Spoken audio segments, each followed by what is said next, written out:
It Happen TV, where we're here to inspire and encourage you to pursue your gifts and talents.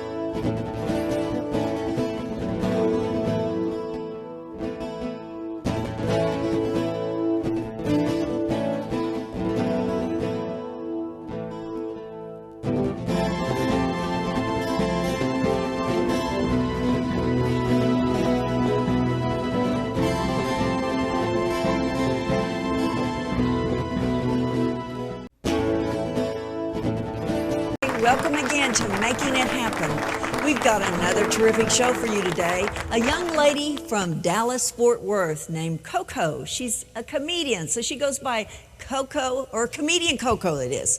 And you don't want to miss her. She's a really funny lady. I watched some of her clips on the web, and you're going to enjoy her. And let me explain to you a little bit about what Making It Happen is all about. Making It Happen is to help you to understand how to pursue the gifts and talents that God has placed inside of you. But so often we sit back and we don't do the pursuing. You know, God places those gifts inside of you, but then we've got to pursue what those gifts are. You know, and so often in my own life, I remember years ago, I used to sit back and think, well, I know God's given me some things that He wants me to do, but surely somebody's just going to come by someday, you know, and tell me, okay, it's time to do it. Because I didn't know, you know, there was not anybody that was undergirding me, you know, and saying it's time to go do something, because nobody ever told me I had a talent. You know, I've written several books about distinguished individuals. I didn't know when I was growing up and in school that I even had a gift of writing, you know, so how are you going to pursue something if you don't know what those gifts are? There's so many of us that are sitting out there right now, and you don't like the job that you're in, you don't like the relationship that you're in, you don't like everything about your life, and you're just sitting there letting life pass you by. And you're unhappy, and you don't like this, but you know, God has created something for you to do, that we're all here for a purpose. God's got a plan and a purpose for every one of our lives. So why aren't we enjoying it? You know, we had a guest a week or so ago, Melanie Walker, and she talks about the joy of the Lord and you know, I noticed in her that the joy of the Lord just exuberates out of her. Well, it's because she's already found the gifts and talents in her. She's doing what God's called her to do. That's what we all need to do. I let so many years of my life go by not doing what God's called me to do, and I was miserable. Do you know how much I love Making It Happen? You know how much I love interviewing people and writing about them in my books? Because I'm doing the gifts that God's placed inside of me. And you can do the same thing. So if you're sitting out there and you're struggling with what you're supposed to be doing, start looking at the things that are the most exciting for you. Is it that you would like to be behind a pulpit? Is it that you would like to referee? Is it, you know, whatever it is, God's got a plan and a purpose. All you have to do is start doing it. You know, I told a story one time in a speaking engagement, and it's like that we've got this little toolbox of our own. I've got my own personal little toolbox, and it's got all that I will ever need in order to develop a good and happy life. But if I never open up that toolbox of gifts and talents that God's placed in my life, then I won't get the good and happy life. I'll get the mundane. I'll get the mediocre. You know, there's a gentleman here in town named Henry Primo. He's made millions of dollars in the car industry. But I interviewed him one time, and I remember him saying that he doesn't even like to fool with people that are settling for the mediocre, because they're missing out on life. And he wants to be with the people that are really pursuing life. That's what I want to be. I want to pursue everything that God's got for me. And I know that you do too. So one of the best things that we've got for you today is CoCo, because she's going to tell you some things that she's been through, how she's caused her life to make it happen. And to me, making it happen is pursuing the gifts and talents that God's placed in your life, but you have to pursue. God's placing them in you, but it's up to you to equip yourself for it. It's just like if you want to be a lawyer, or if you want to be a plumber, if you want to be a teacher, don't you have to go into some kind of training? You know, it doesn't just fall on your lap, you know. You have to do something. Get up and begin working it out, walking it out. Faith without works is dead. So I want you to stay tuned. When we get back from this commercial break, we've got comedian CoCo with us. You're really going to like this. We'll be right back. As a CASA volunteer, I'm a link. a key link in providing information to the court that will assist them in making informed decisions about the case. I'm just one person, but my being there means a lot to that child, and it means even more to me. Every person has the power to make a difference. Give a child the gift of hope by becoming a CASA volunteer.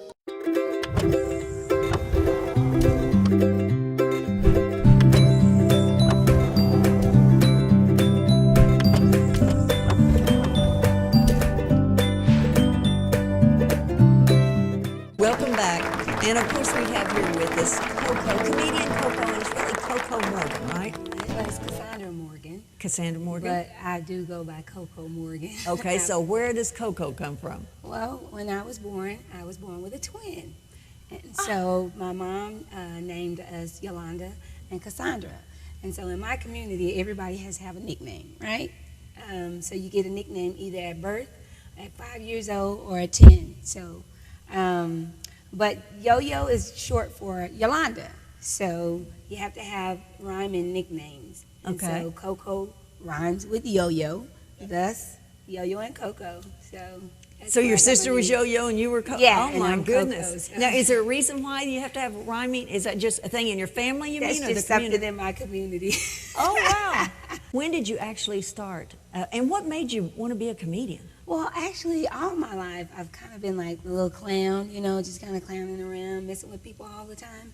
And I used to hear my mom say, "You should be a comedian." And of course, I was too young to understand what that meant. Right. But back in 2002, about 7 years ago, almost 8 years now, I was sitting in my office, and one of my coworkers, he is a comedian. Now, what were you doing before you were sitting in your office? I was an executive assistant Okay. at a church in Dallas. And so he had come by my office, and I went to his show. I had went to his show and saw him on stage as a comedian. Well, the next day he comes strolling down the hallway, and I'm like, he's just a regular guy.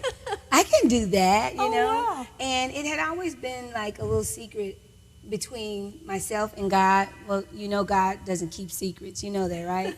So he told on me. And so I told the guy, you know, hey, I'd always thought about being a comedian. And so he was like, oh, okay. And about 2 or 3 months later, he came by and said, hey, I'm putting on a comedy show and you're on.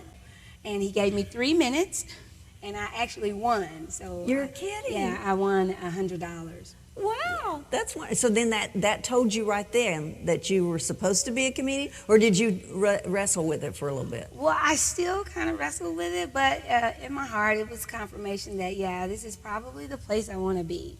And so I remember being at the show, and Sherry Shepherd, the co-host, one of the Yes. co-hosts of The View, Right. she was actually performing that night. And she prayed for me probably about 7 times because I was so nervous. I was like, oh, I can't do this. And she was like, yes, you can. Let me pray for you. So every time she was like, let me pray for you. And I'm like, you know what? I'm all prayed out. I think I'll be okay. So I went and did my 3 minutes, and I actually won.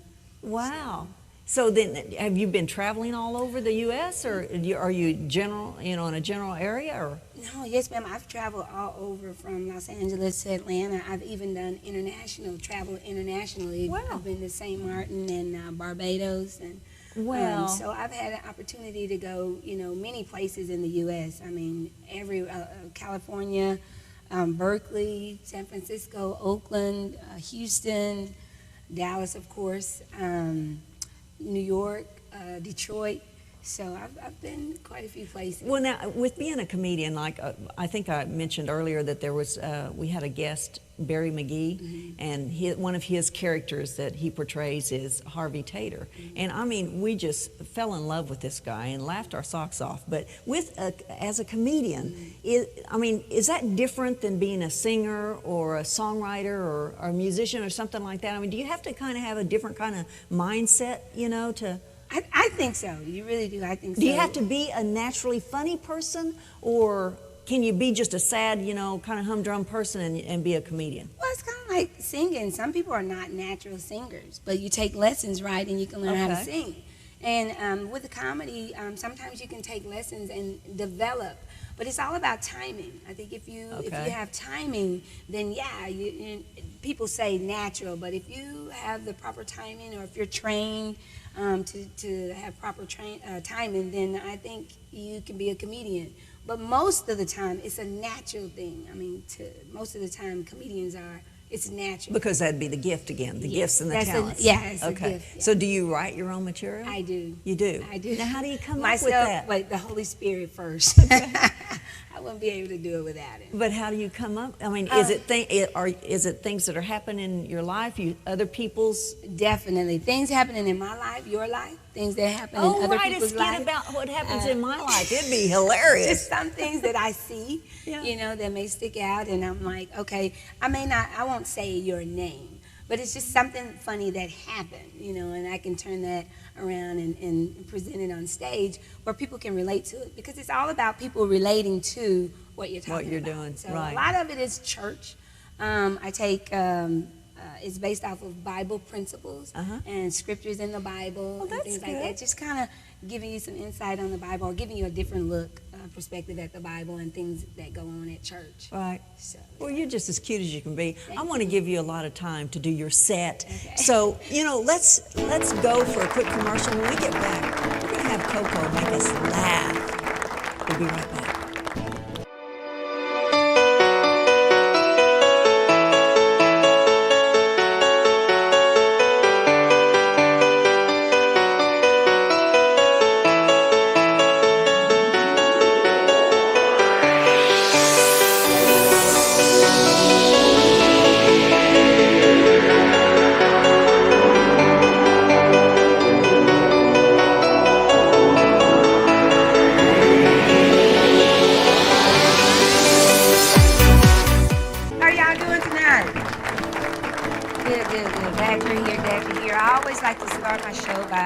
Acknowledging my brother. He just graduated. He was valedictorian of his class. Y'all give it up for my brother. He was valedictorian of his GED class. Yes.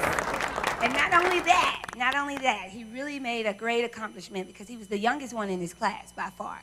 I mean, he was like 57, So give it up for my brother. Thank God that he made it. Now, I've been noticing that gas prices have been creeping back up. Anybody else notice that gas prices are creeping back up? And I'm at the gas pump, and I'm thinking, man, I'm going to have to sell my birthright just to get a gallon of gas. I mean, it's just ridiculous, right? So I'm sitting at home, and gas is so high, and I can't go to church like I used to. Now, I grew up Baptist. Anybody here Baptist? Grow up Baptist? Well, I grew up Baptist. And so my church is, because of the gas prices, it seemed like it has moved further away. So I'm not able to go to church as much as I would like.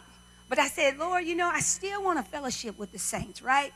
So it's a synagogue up the street. So I've had to join the synagogue up the street so that I can fellowship. So now I'm a Baptist Jew. Yeah. And we had to go ahead and give my son a bar mitzvah. I know he's 19, but we had to do that because, he has to come into his manhood, right? So we gave him his bar mitzvah during communion in the fellowship hall. Yeah, so that was a thing that we had to go through, and I'm just like, wow, I can't believe that. So yeah, and I dressed up my beanie. My beanie is blinged out. Well, his beanie is blinged out, diamonds everywhere. But gas prices, it will make you change the way you do things if you don't have enough gas to get where you're going, right? So over the holidays, we're like, okay, usually everyone comes to our house so that we can enjoy a holiday dinner together. Well, it had to be a little bit different last year. Last year, everyone decided we should get some Facebook and MySpace pages. Yeah. So what we did, we uploaded pictures of the food that we would have brought, turkey and dressing, and then we had conversations that we would have had. We have conversations on Facebook that we would have had at Christmas time. And then I still am pondering to this day, who uploaded the fight that Uncle Bob and Jeffrey would have had during this Christmas time? So I'm still wondering, how did that happen? So gas prices, I'm talking about gas prices. It's just amazing. So the repo man. Now, they said the housing market, right, is up like 85 to 90% of people have lost their homes. Is that right? Now, I haven't lost my home, but I can tell you about a car or two. Yeah, the repo man, it have come and repoed my car. Now, back in the day, you might not know this, but in my community, back in the day, the repo man used to get you in the middle of the night. You know, roll up real slow, hook up the tow truck to your car, and then speed out. They got your car. Well, nowadays, because of this recession, I'm thinking, they just walk up while you're watering your grass and just looking at you. Yeah, I'm getting the car. You know you didn't make these payments on this car. Just hook up your car and take off right there in front of you. So I'm like, you know what? I've had enough of this. I told the repo man, I said, you wait right there, mister. Wait right there. You can take the car, but the gas stays here. I just put $50 in that tank. I'm gonna need that gas. The gas. I told my daughter, hey, I'm gonna need you to go get that gas can and my siphoning kit. Yes, I have a kit at my house. I need to keep that gas for the next car. So, I'm thinking, last year I went to spring revival. Anyone ever been to a revival? And you know, revivals, they renew you, you know, and you get a fresh anointing, and you're like, you know, I really want to get to know God all over again, right? So I went to spring revival, and I became radical for Christ, and I'm like, I'm reading through the Bible in a year. I said, I'm doing it this year. I was on fire for the Lord. It was revival time, and I knew I could do it. So it's almost another year, and I've gotten pretty far in the Bible. I've gotten pretty far. So I want y'all to give me a hand clap. You know, I've just finished Genesis chapter 5. Thank you. I appreciate the hand clap. Yeah, Genesis chapter 5. And see, I must confess, if you're not a Bible reader, you can't climb in the bed with your Bible. You know, you need to be sitting at the dining room table with a cup of coffee so you can read the Bible like you should. Now, I tried to climb in the bed reading Genesis chapter 5, and this is the chapter where they start talking about Adam and his lineage. Adam begat somebody, and then someone else begat someone, and then someone else begat. And so I think when I dozed off, I couldn't remember who had begat who, so I had to start all over again. So that's why I just finished Genesis chapter 5. But I noticed in Genesis chapter 5 that the people lived a long, long time. Did you know that Methuselah lived 969 years? Can you imagine living that long? I mean, I'm not even 40 and I'm a little tired. Anybody in here a witness? I mean, 1,000, he lived almost 1,000 years. So me as a comedian, you know, questions start coming in my mind, and I'm thinking, okay, well, how old is too old to like go to children's church? So I'm thinking, I'm playing this scenario out in my head. This mom walking her son to children's church. Leroy, you 175 today. This your last year in children's church. 175 years old. You should have stopped 100 years ago. I don't know. And so I'm thinking, what about, you know, the kids nowadays? My son, I have an 18-year-old and a 13-year-old, and they're always trying to go out and do things. And sometimes as parents, we're very protective, you know, and we don't want to let them go everywhere. So I'm thinking, what if a kid is in their room? It's like, how old is too old to, like, take charge of your own life? So I'm imagining one of my daughters in the room. Oh, God, Mama make me sick. She'll never let me go nowhere. I'm 398 years old. I'm running away today. Okay. Can you imagine being married for a long time? Like 652 years? When I would be tired. I'm not washing those Fruit of the Looms anymore. Throw them out. And then I was thinking about in the Bible, it's a lot of things going on in the Bible. I look at the Bible a little bit different. So I'm thinking, Elijah, the prophet, God fed him, right? Through a raven. He brought him a piece of bread every day, right? So I'm thinking, Elijah, why are you just surviving on a piece of bread? Do you not know that's an 8-piece chicken dinner and a biscuit? God would have had to send me a raven every day. I'm like, I don't want just bread. I need chicken and a biscuit. How many in here have cell phones? Everybody in here? Good, have cell phones. Cell phones. I was thinking, what if they had phones in heaven and you had a direct line to Jesus. And just say you wanted to know, I just probably need to know about when I might be departing earth. I need to call Jesus and see who's going to be judging, today. So I'm thinking about, what if I could call Jesus? So I'm on the phone. Hello, hello. Yes, can I speak with Jesus? Oh, he not there? What about Lazarus? Is Lazarus there? Yo, Lazarus, look here, man. Who judging today? Oh, he is? Oh, I think I'll probably wait about 2 more weeks then before I depart. Okay.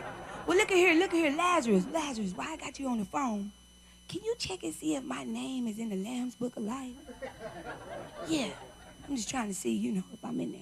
Now, at this point, I'm thinking, you have this name that maybe if you're married, you and your husband got this little secret name that you think nobody else knows about. But God knows everything, right? So you got this little nickname that you just would die if anybody found out about. So I'm thinking, what if that's that name that's in the Lamb's Book of Life? So you're on the phone. Lazarus, look here. All right, come on. Lazarus, you know who this is. This is Cassandra Morgan. Oh, you don't see it? Oh, okay. Try CoCo. CoCo, yeah, I've gone by CoCo before. Try that name. Oh, that's not in there either? Okay, let me see. Cassie. I've gone by Cassie before. Try I know it's under Cassie. I did good things when I was using Cassie. It's not under Cassie either. So at this point, you're nervous and you're sweating. You're like, okay, I only have one name. Surely that name could not be the name that's in the Lamb's Book of Life.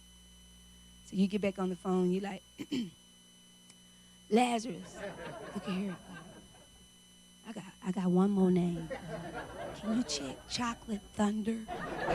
Yes, I'm in. Yes. Thank you, Jesus. That's my time, y'all. CoCo. Thank you. Sometimes in early childhood, whether it's intentional or unintentional, we develop images of ourselves because of the way that we were treated, whether we were neglected, whether there were any sexual, physical, or emotional abuse that occurred in our lives at that time. You might be asking yourself, are you one of those people, 1 out of 4 the statistics tell us today? Do you struggle with anger, anxiety, fear of any kind? Do you struggle with having poor relationships continually? Have you struggled with drug addiction, alcoholism, maybe spousal abuse? Do you find yourself changing jobs continually, or maybe even repeating one divorce after the other? Do you find yourself in an area of your life and wonder why it just doesn't get better? Then maybe you are the 1 out of 4. I am so tired of society acting like everything is okay, and yet we have hurting people all around us that don't know how to be successful in their lives, and yet they're ridiculed and people are telling them, can't you just get over it? I know something happened to you when you were a child, but just let it go. But when you're damaged at the very core of your being, it's not easy to let it go. Your whole makeup, who you are, has been changed, and you don't know how to fix it.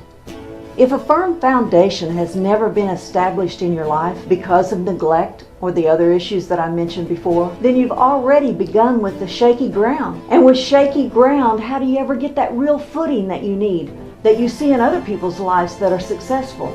You begin to ask yourself, who am I? And what am I here for? What am I meant to do? What is life all about? If you don't have those answers, then your life will be like a guessing game. You'll continually want to know what to do, but you make all the wrong decisions. But if you don't know what good really looks like, how are you going to know how to make the right choices? Only when a person feels loved and secure are they able to make the right decisions. This is not about blame. We're not blaming parents or caregivers that raised us, because they most likely did all that they could do, the best that they knew how, because of the information that was fed into them. So it's not about blame, but it's about how to recover, how to restore our self-image so that we can have a life that's worth living.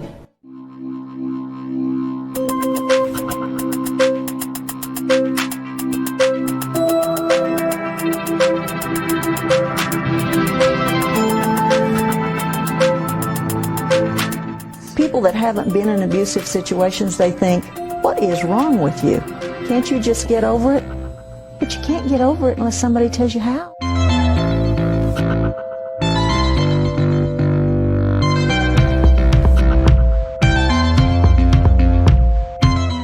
The sad part of it is that so many people end up in these abusive situations, and you wonder why there's so much depression. Why is there so much suicide? Why is there so much alcoholism? Why is there so much drug addiction?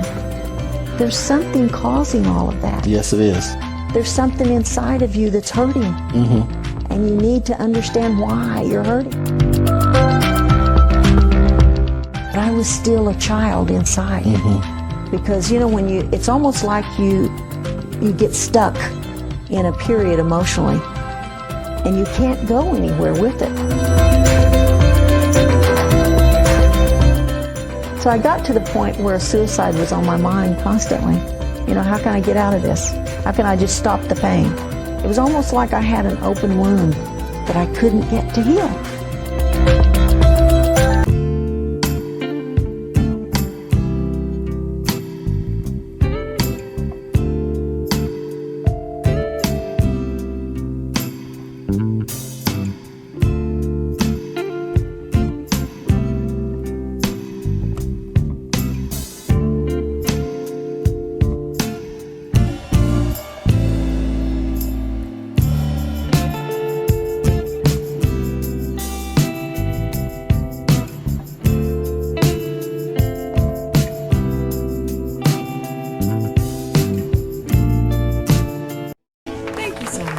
I enjoyed that. I think I laughed more than anybody.